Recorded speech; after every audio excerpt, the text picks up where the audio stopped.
आदाब नाज़रीन, वक्त की खास खबरों में इस्तकबाल है आपका।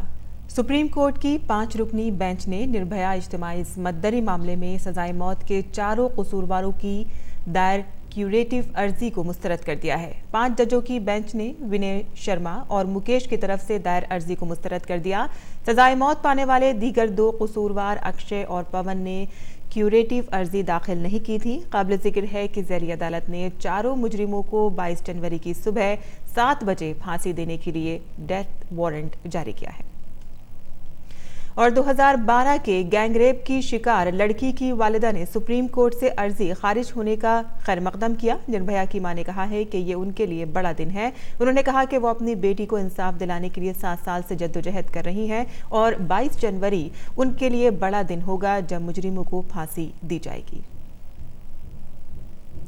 वहीं मुजफ्फरपुर शेल्टर होम मामले में 20 जनवरी को फैसला सुनाया जाएगा। कलीदी मुलजिम ब्रजेश ठाकुर ने अदालत में एक अर्जी दाखिल की है जिस पर सीबीआई को 20 जनवरी तक जवाब दाखिल करना है। याद रहे कि सीबीआई ने अपनी रिपोर्ट में बताया है कि शेल्टर होम की तमाम लड़कियां जिंदा हैं। उनके बारे में पहले अंदेशा जाहिर किया गया था कि उन्हें कत्ल कर दिया गया है। ब्रजेश ठाकुर और बिहार के समाजी फलाह महकमे के एहलकारों पर मुजरिमाना साजिश का इल्जाम है। अदालत ने 20 मार्च 2018 को मुलजिमान के खिलाफ इल्जाम तय किए गए थे। ब्रजेश ठाकुर पर नाबालिगों के साथ रेप और जिनसी हमले के इल्जामात भी लगाए गए हैं।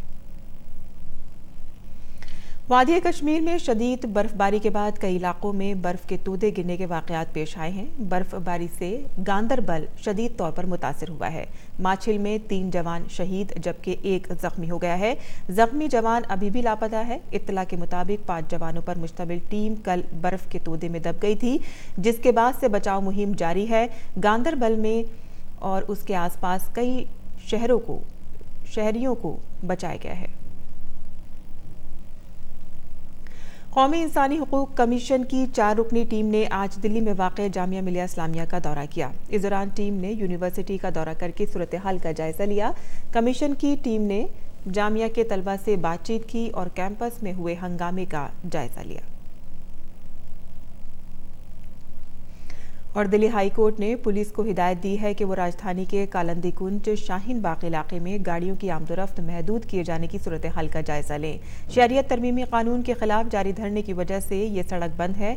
अदालत ने पुलिस से कहा है कि वो इस मामले पर गौर करते हुए अवामी मफादात को जहन में रखे। अदालत ने पुलिस से कहा है कि वो इस मामले को देखते वक्त अमन व कानून की सूरत हाल का ध्यान रखें। एक समाजी कारकुन ने अर्जी दाखिल करके अदालत से कहा था कि वो पुलिस को सड़क खुलवाने का हुक्म दे।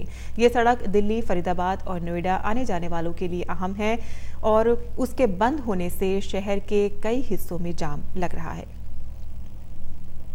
तरमीमशुदा शहरियत कानून के निफाज से मुतालिक मरकजी हुकूमत के फैसले को केरल हुकूमत ने चैलेंज किया है। मुल्क के अलग अलग इलाकों में जारी एहतजाजी मुजाहिरे के दौरान तरमीमशुदा शहरियत कानून के खिलाफ केरल हुकूमत ने सुप्रीम कोर्ट में दस्तक दी है।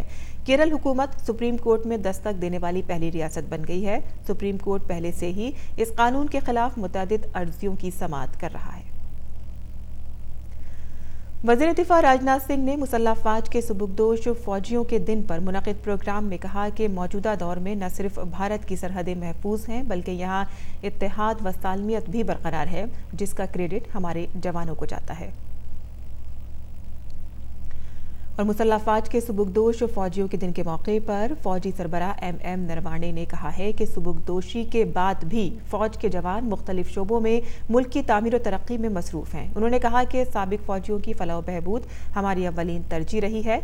फौजी सरबराह ने कहा कि हम ख़वातीन को मुनासिब नुमाइंदगी देने के लिए उन्हें फौज और पुलिस में भर्ती कर रहे हैं।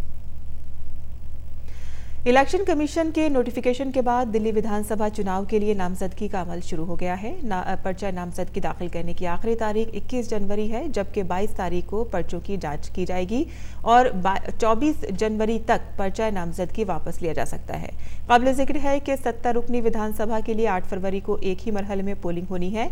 1 करोड़ 46 लाख राय दहिंदगान 8 फरवरी को अपने हक़ राय दही का इस्तेमाल करेंगे। 11 फरवरी को वोटों की गिनती की जाएगी। इस वक्त खास खबरों में फिलहाल इतना ही। इजाजत दीजिए।